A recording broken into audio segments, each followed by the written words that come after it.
सबसे पहले नमस्कार सभी साथियों को। साथियों, मैं आपका भाई, आपका दोस्त, आपका साथी एस कुमार, और मैं लेके आया हूँ एक ऐसी मोटिवेशन और प्रेरणादायी कहानी। मगर इससे पहले ये मैं बता दूँ आपको कि यह कहानी एक ऐसी कहानी है जो हमारी डेली रूटीन और डेली दिनचर्या और भागदौड़ भरी जिंदगी को हमारे को अवगत कराएगी। हम किस प्रकार अपने कार्य के प्रति ईमानदार न हो के हम इतने लापरवाह बनते जा रहे हैं। हम एक दूसरे को गिरा के उस मंजिल तक पहुंचना चाहते हैं जहां पे अपने आप को अपने ही नहीं दिखाई दे।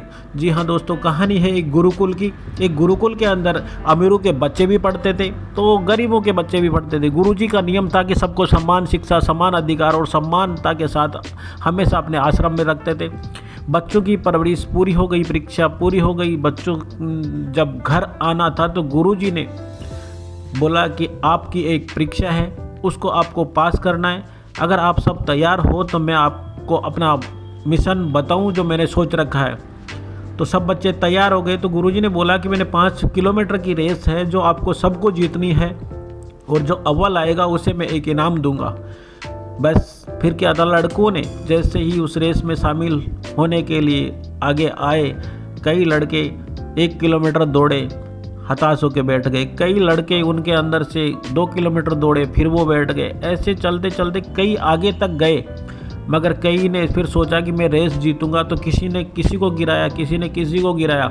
और कई ऐसे लड़के भी थे कि रास्ते में जो पड़े हुए पत्थर थे, छोटे छोटे पत्थर, उनको उठा उठा के अपने पॉकेट में इकट्ठे करते रहे, तो सोचते रहे कि अगर कोई पीछे जो आ रहे हैं उनके पैरों में ना चुभे। बस रेस उनकी पूरी हो गई। रेस पूरी होने के बाद जैसे ही वो आश्रम में वापस आए, गुरुजी के समक्ष खड़े हुए, तो गुरुजी ने पूछा कि आपकी रेस के अंदर क्या दिक्कतें आई। तब उन लड़कों ने बोला कि गुरुजी, हम शुरू के अंदर दौड़ रहे थे तो कोई दिक्कत नहीं आ रही थी, मगर कई लड़के ऐसे थे जो हताश होके, परेशान होके बैठ गए थे, कोई आगे निकल गए। मगर जैसे ही हम रेस के पास पहुंचने वाले थे तो लोगों ने सोचा, बच्चों ने सोचा कि हम किसी को आगे नहीं निकलने दे, तो एक दूसरे को गिरा गिरा के लोग आगे बढ़ने की कोशिश कर रहे थे। बस गुरुजी ने बोला कि मैं आपको लाइफ का यही पार्ट पढ़ाना चाहता हूँ कि आप अब परीक्षा पूरी करने के बाद में, अपना एजुकेशन पूरी करने के बाद में आप दुनियादारी में जा रहे हो। और दुनियादारी एक ऐसी कॉलेज, एक ऐसी संस्था है जो आपको हमेशा गिराने की कोशिश करती है। जिस प्रकार से आपने मंजिल पे पहुँचते पहुँचते लोगों को गिराना चालू कर दिया, उस प्रकार आपकी भागदौड़ भरी ज़िंदगी में आपको गिराने वाले होंगे। तो आपकी जो कोशिश होगी वो हमेशा एक अच्छी सोच के साथ होनी चाहिए। आप गिरा के आगे का रास्ता मत कभी चूज करना, जिस प्रकार से ये किया। और जो रास्ते में पड़े हुए पत्थर के टुकड़े थे वो पत्थर ना होकर नायब नगीने थे और हीरे रखे थे जो हमने ही इस रास्ते के अंदर बिछाए थे।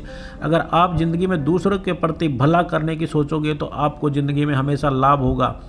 जी हाँ दोस्तों, ये छोटी सी कहानी हमें प्रेरित करती है कि आप अपनों के और अपने संस्कारों के साथ हमेशा जुड़े रहिए।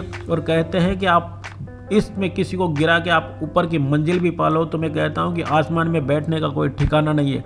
तो आप अपने संस्कारों के साथ जुड़े रहिए और अपने परिवार के साथ भी जुड़े रहिए। और अगर आपको अच्छी सफलता पानी है तो आप अपने परिवार और संस्कार से जुड़े रह के अगर आप पाओगे तो आपकी वाहवाही होगी।